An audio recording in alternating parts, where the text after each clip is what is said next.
नमस्कार। अपनी जोड़ी में आपका बहुत बहुत स्वागत है। अपनी जोड़ी में हम बात करते हैं रिश्तों की, उनके उलझने की, उनके सुलझने की और लीगल एंगल की।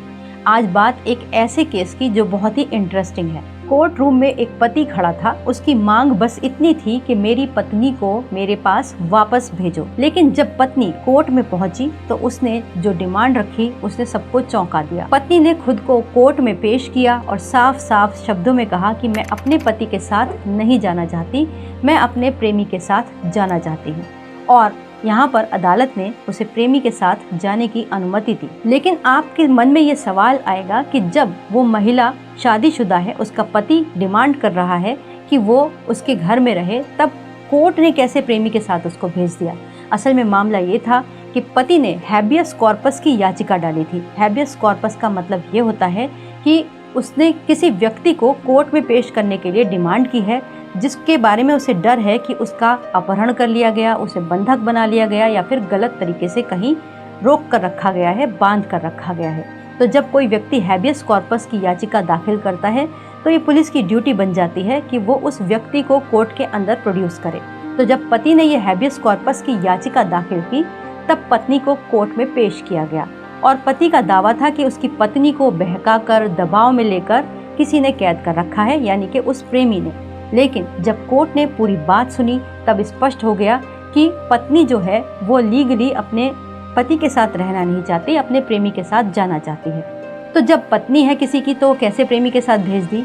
यहाँ पर पत्नी ने ये साबित किया कि जो उसका पति है उसके साथ कई तरीके से टॉर्चर करता था, उसे मेंटली और फिजिकली परेशान करता था, प्रताड़ित करता था, जिसके कारण उसने खुद के जीवन को समाप्त करने की भी कोशिश की थी। इस बात को उसने साबित किया। इसके साथ ही साथ जो पत्नी थी उसके माता पिता भी इस बात के लिए एग्री थे कि वो अपने पति से छुटकारा पाले। इसके अलावा जो उसका प्रेमी था उसके प्रेमी के परिवार में भी उस महिला की एक्सेप्टेंस एक बहू के तौर पर कर ली गई थी।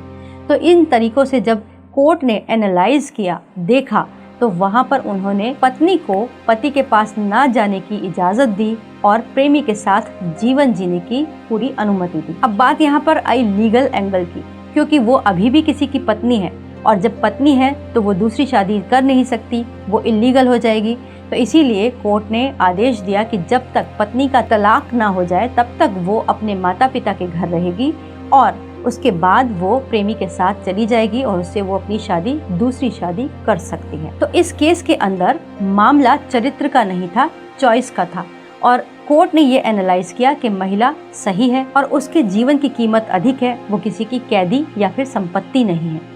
इन सब मामलों में कानून क्या कहता है? भारत का कानून साफ साफ कहता है कि अगर कोई महिला बालिग है तो वो अपनी मर्जी से किसी के साथ रह सकती है।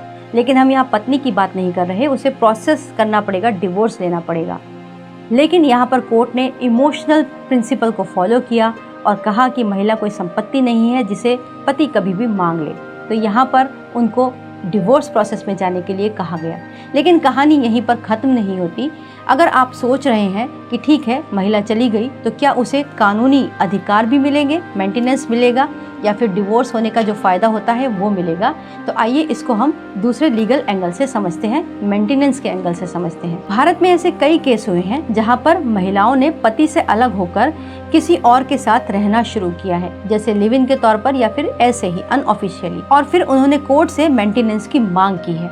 ऐसा ही एक केस था बादशाह वर्सेस उर्मिला बादशाह गोडसे। इस मामले में कोर्ट ने कहा था कि महिला की आर्थिक सुरक्षा ज्यादा जरूरी है। तो इस मामले में लिव इन में रहने के बावजूद भी कोर्ट ने उनको मेंटेनेंस प्रोवाइड करवाया। दूसरा जो केस था वो था चंदमुनिया वर्सेस वीरेंद्र कुमार सिंह कुशवाहा।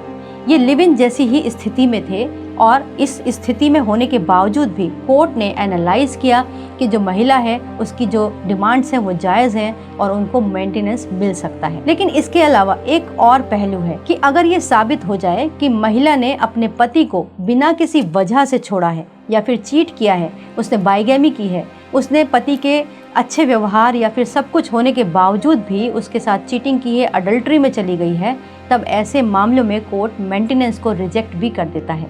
इस केस से हमें सबसे बड़ी सीख क्या मिली? पहली बात ये कि शादी का मतलब कैद नहीं होता। दूसरी सबसे बड़ी बात कि कोर्ट परिस्थितियों का आकलन करता है कि महिला पति से प्रताड़ित थी या फिर उसके साथ क्या सिचुएशंस थी जिसकी वजह से उसने उसको छोड़ने का प्रयास किया। तीसरी बात, यहाँ पर महिला ये साबित कर सकी कि वो जेन्युइनली पति से परेशान थी और उसको छोड़ रही थी। साथ ही साथ उसके इस डिसीजन की सोशल एक्सेप्टेंस भी थी जिसको कि कोर्ट ने रिकॉग्नाइज किया। तो कुल मिलाकर कोर्ट बहुत सारी चीज़ों पर इन चीज़ों को कसता है, तर्क देखता है और उसके साथ ही फैसला देता है। अगर मेंटेनेंस चाहिए होता है पत्नी या परिवार को तो मिलता है, और अगर पत्नी ने गलती की है तो उसे मेंटेनेंस नहीं मिलता। उम्मीद करते हैं ये वीडियो आपको पसंद आया होगा। अगर आपको ये वीडियो अच्छा लगा हो तो इसे लाइक, शेयर, सब्सक्राइब ज़रूर कीजिएगा।